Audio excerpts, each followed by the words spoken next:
flight from Minden down to Lone Pine. These little dots are kind of like the path I took. You go out there towards Mono Lake, run up onto the Whites and the Inyos, the fastest soaring place in the world, the total mecca. It's where I'm just ripping through there the fastest, like 133 kilometers an hour. Drive my way home through the rain and the thunderstorms and glide back home 7.5 hours. This whole thing starts over here in Minden, which is just southeast of Lake Tahoe, about 40 minutes from where I live. And showed up about 11 o'clock, waited a little while. Probably could have taken off earlier, but it was kind of casual. Took a pretty high tow. That way I could get right back up there into the Como Mountain, or what we call the Pine Nuts.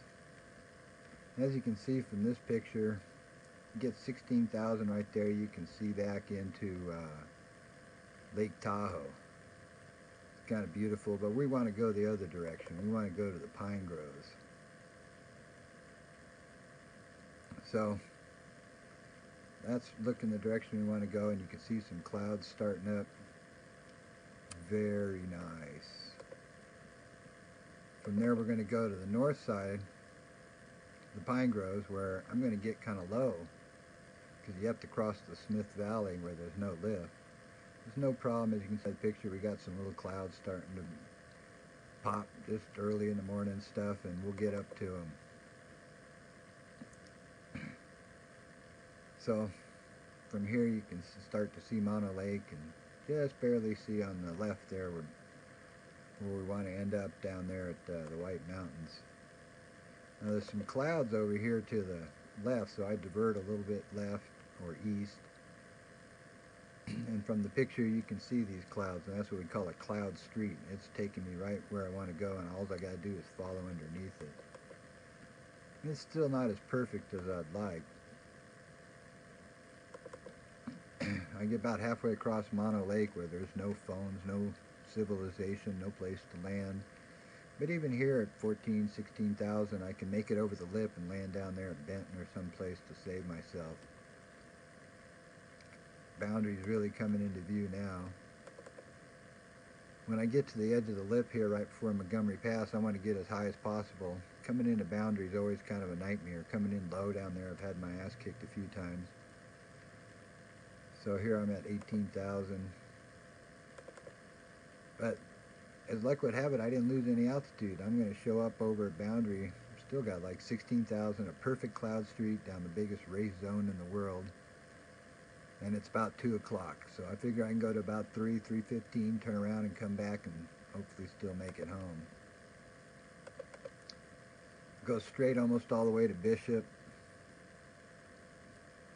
From here, try to climb as I go over Westgard Pass where it can be nasty, but there's still a good bunch of clouds that way. When I get down to my turn point here, it's about 3 o'clock. It's about as far south as I can get. Over to my left is a saline valley. That's pretty neat.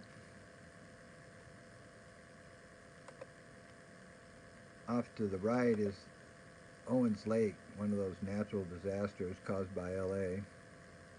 It's just a dry lake bed there now. It used to be a really nice lake. But one of the more beautiful shots, of course, is pointing out at the Sierras. From here, that little brown spot in the middle is Alabama Hills, where they had all the westerns filmed. And right above that is Mount Whitney, Horseshoe Meadows.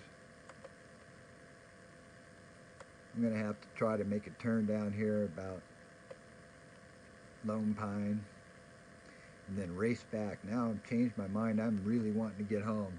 It's not how far I can go. It's just, can I get home without getting in trouble, getting low, getting lost? Go as fast as I can. I'm going to try to beat my time down that way. That'll help. So I drive through Westgard Pass. I actually get a low, if you call it 14,000 low.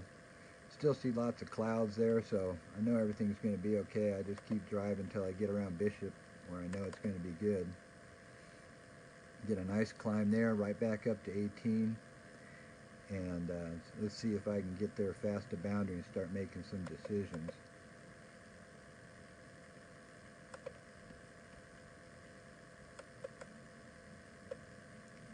After I get to boundary, I'm nice and high and everything, but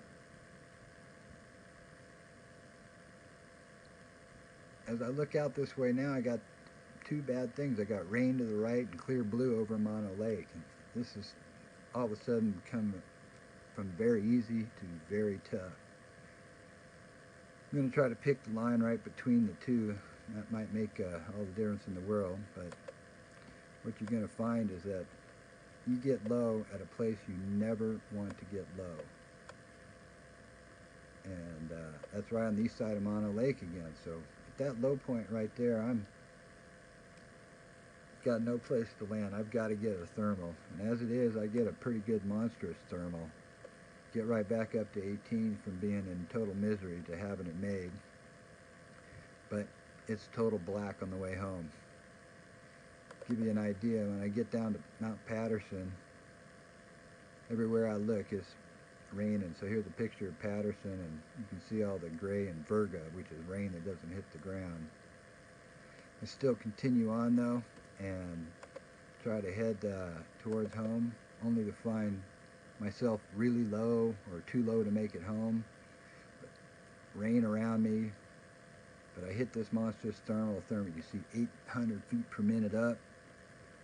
I'm going to make this one save, but behind me there's thunderstorms and just basic nastiness. And then you go off to the, when you finally get up, you start heading home, it's exactly the opposite. My view home now, there's no clouds, no rain or anything. It's just wind coming off of Tahoe. It's like a big toilet flush. So now I've got no lift and I got a buck of headwind all the way home. But hey, it happens. I make it, get back into the valley, do a little tooling around, go up to Carson, phone the girlfriend, say I'm going to be late for dinner, make it back to Minden, say, hey,